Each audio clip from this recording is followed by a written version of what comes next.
মাহমুদুর রহমান বারবার নিগৃহীত হয়েছে, কিন্তু তাকে কোনোভাবেই যখন ধরা যাচ্ছে না, কোনোভাবেই তাকে মানে আটকানো যাচ্ছে না, তখন তার উপর শারীরিক আক্রমণ করা হয়, কুষ্টিয়াতে তাকে রক্তাক্ত করা হয়।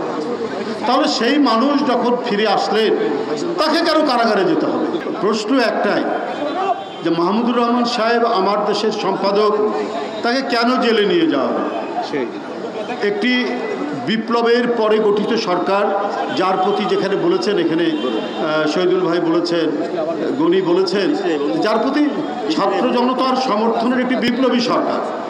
তো বিপ্লবী সরকারের সমস্ত কাজ হচ্ছে বৈপ্লবিক হবে, সমস্ত কর্মকাণ্ড হবে বৈপ্লবিক। আইনের কথা বলছেন, আইন উপদেষ্টা সাহেব নিশ্চয়ই একজন গুণী মানুষ, আমাদের অত্যন্ত ঘনিষ্ঠজন, কিন্তু বিপ্লবী সরকারের দায়িত্ব তো প্রচলিত কোনো আইনকে সেটার উপর ভিত্তি করে কাজ করা নয়। কারণ প্রচলিত আইন তো ব্যবহার করেছে শেখ হাসিনা, একটা মাফিয়া সিন্ডিকেটের সরকার, একটা দুর্বৃত্ত নাৎসি, সেই কাজটা করেছে। ফৌজদারি আইনে 1 বছরের বেশি সাজা হলে তাকে কারাগারে যেতে হবে। তো এই আইনটা এখন মানা হবে না, হবে কেন? আইন তো ধর্মগ্রন্থের শ্লোক নয় যেটা পরিবর্তন করা যাবে না। এই বৈপ্লবিক পরিবর্তনে এত ছাত্র জনতার যে আত্মদান, এত রক্ত এখনো গড়িয়ে যাচ্ছে। কিছুক্ষণ আগে দেখে আসলাম তাহমিদ এবং মাসুদ রানা কিভাবে তাদেরকে হত্যা করা হয়েছে, কপালে গুলি লেগেছে, মাথার পিছন দিক দিয়ে গুলি বেরিয়েছে।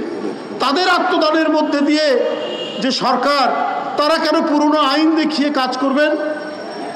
শেখ হাসিনা তিনি যে আক্রোশ এবং প্রতিহিংসার বশবর্তী হয়ে আইনি প্রক্রিয়া করেছেন, এটা তো সবাই জানে। অন্তর্বর্তীকালীন সরকার কি এটা জানে না? যেখানে এত বিদগ্ধ জন এখানে উপদেষ্টা, তারা তো সবই জানতেন। আমাদের দেশনায়ক তারেক রহমান, তার আন্দোলনের ফসল, তার বিরুদ্ধে চার্জশিট দিল, সেখানে তারেক রহমানের নাম নাই। তার আগে চার্জশিট দিল, সেখানে নাম নাই। কাহার আখন্দের মতো একজন অত্যন্ত স্লোগান দেওয়া ধড়িবাজ আয়োকে নিয়ে আসা হলো, যে তখন নৌকা মার্কা নিয়ে পোস্টার সাটছে তার এলাকায়।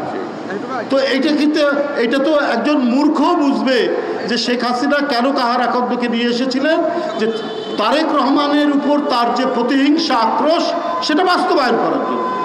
মাহমুদুর রহমান তার আন্দোলনের ফসল মঈনুদ্দিনের চ্যালেঞ্জ করে বললেন। মঈনুদ্দিন নিজে বক্তৃতা করে বলছেন যে বিদ্যুৎ খাত থেকে 20,000 কোটি টাকা পাচার করা হয়েছে, লোপাট করা হয়েছে, হাওয়া ভাবার এটা করেছে। মাহমুদুর রহমান লিখলেন, আরে 5 বছরে তো 13,000 কোটি টাকা বাজেট ছিল বিদ্যুৎ খাতে, তো 20,000 কোটি টাকা লোপাট হলো কি করে? সেদিন থেকে মঈনুদ্দিন চুপ। কিন্তু শেখ হাসিনা তো, তার তো আক্রোশ তো কমেনি।